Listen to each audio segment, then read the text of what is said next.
പരീക്ഷണങ്ങളെ നേരിടേണ്ട എങ്ങനെയാണ്? ക്ഷമ കൊണ്ടാണ്.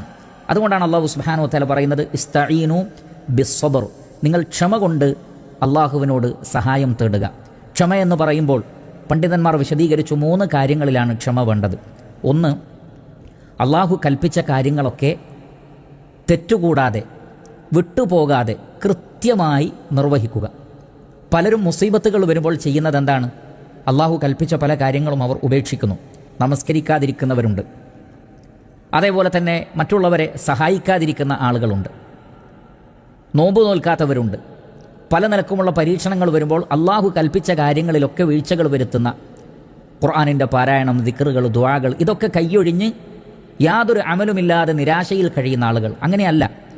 മറിച്ച് ഏത് കടുത്ത പരീക്ഷണങ്ങൾ വന്നാലും അള്ളാഹുവിനെ അനുസരിക്കുന്നതിലും ഇസ്ലാമിൽ നിർബന്ധമായി പഠിപ്പിക്കപ്പെട്ട കാര്യങ്ങൾ ചെയ്യുന്നതിലും ഒരു വീഴ്ചയും നമ്മൾ വരുത്താൻ പാടില്ല. അതിലാണ് നാം ആദ്യം ക്ഷമ കാണിക്കേണ്ടത്. രണ്ടാമത്, തിന്മകളിൽ നിന്ന് വിട്ടു നിൽക്കുന്ന വിഷയത്തിലുള്ള ക്ഷമയാണ് ഉലമാക്കൾ നമുക്ക് മനസ്സിലാക്കി തരുന്നത്. പല ആളുകളും പരീക്ഷണങ്ങൾ വന്നാൽ പിന്നെ ഹറാമും ഹലാലും നോക്കുന്നില്ല. ഇനി എന്ത് ഹലാൽ നോക്കാൻ, ഇനി എന്ത് ഹറാമ് നോക്കാൻ. അങ്ങനെ ആ പരീക്ഷണത്തെ മറികടക്കാൻ ഹറാമിൻ്റെ വഴികൾ തിരഞ്ഞെടുക്കുന്ന ആളുകളുണ്ട്. അവർ ഒരിക്കലും ക്ഷമാലുക്കളല്ല. അതുകൊണ്ട് പ്രിയപ്പെട്ടവരെ, പരീക്ഷണങ്ങളെ മറികടക്കാൻ ഹറാമിൻ്റെ വഴികൾ ഒരിക്കലും നമ്മൾ തേടരുത്. മറിച്ച് അള്ളാഹു നിഷിദ്ധമാക്കിയ മുഴുവൻ കാര്യങ്ങളിൽ നിന്നും വിട്ടു നിൽക്കുക. മൂന്നാമത് ക്ഷമ വേണ്ടത് അള്ളാഹുവിൻ്റെ ആ കടുത്ത പരീക്ഷണങ്ങൾ, ആ പരീക്ഷണങ്ങളിലൂടെ ചിലപ്പോൾ നമുക്ക് വേദനകൾ അനുഭവിക്കേണ്ടി വരും. ശരീരത്തിൽ, മനസ്സിൽ വേദന അനുഭവിക്കേണ്ടി വരും. സാമ്പത്തിക നഷ്ടങ്ങളും മറ്റു പ്രയാസങ്ങളും ഉണ്ടാകും. മറ്റുള്ളവരാൽ അപമാനിക്കപ്പെട്ടേക്കാം, പരിഹസിക്കപ്പെട്ടേക്കാം. അവിടങ്ങളിലൊക്കെ വമ്പിച്ച ക്ഷമ നമ്മൾ അവലംബിക്കണം.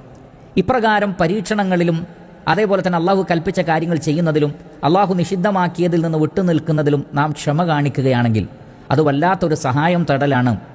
നിശ്ചയമായും അള്ളാഹു അവരുടെ കൂടെ ഉണ്ടാകുമെന്നാണ്. ഇന്നല്ലാഹ മഅസ്സാബിരീൻ, അള്ളാഹു ക്ഷമാലുക്കളുടെ കൂടെയാണ്. അത്തരം ആളുകൾക്ക് അള്ളാഹുവിൻ്റെ സഹായം നിർബന്ധമായും ലഭിക്കുന്നതാണ്. പക്ഷെ അവർ അവരുടെ ക്ഷമ അള്ളാഹുവിന് തങ്ങളുടെ പ്രവൃത്തിയിലൂടെ കാണിച്ചു കൊടുക്കണം. അതേപോലെ അവിടെ പ്രത്യേകമായി പറഞ്ഞ രണ്ടാമത്തെ കാര്യം വസ്സലാഹ് എന്നാണ്. നിങ്ങൾ നമസ്കാരത്തിലൂടെ അള്ളാഹുവിനോട് സഹായം തേടണം. 5 വഖ്ത് നമസ്കാരം എന്നുള്ളത് അത് വളരെ പ്രധാനപ്പെട്ടതാണ്. മറ്റു ഇബാദത്തുകളിൽ നിന്നൊക്കെ വേറിട്ട് നിൽക്കുന്ന വളരെ വലിയ ഒരു ഇബാദത്താണ് നമസ്കാരം. ഈ 5 വഖ്ത് നമസ്കാരത്തിൽ കൃത്യത പാലിക്കുകയും അതോടൊപ്പം ആ നമസ്കാരത്തിൽ ധാരാളമായി അള്ളാഹുവിനോട് പ്രാർത്ഥിക്കുകയും ചെയ്താൽ നിശ്ചയമായും ആ വ്യക്തിക്ക് സമാധാനം ലഭിക്കും. നബി സല്ലല്ലാഹു അലൈഹി വസല്ലമക്ക് എന്തെങ്കിലും പ്രയാസം നേരിട്ടാൽ നബി സല്ലല്ലാഹു അലൈഹി വസല്ലമ ഉടനെ തന്നെ നമസ്കാരത്തിലേക്ക് ശ്രദ്ധിക്കുമായിരുന്നു എന്നാണ്. ധാരാളമായി സുന്നത്ത് നമസ്കാരങ്ങളും മറ്റും നബി സല്ലല്ലാഹു അലൈഹി വസല്ലമ നിർവഹിക്കും.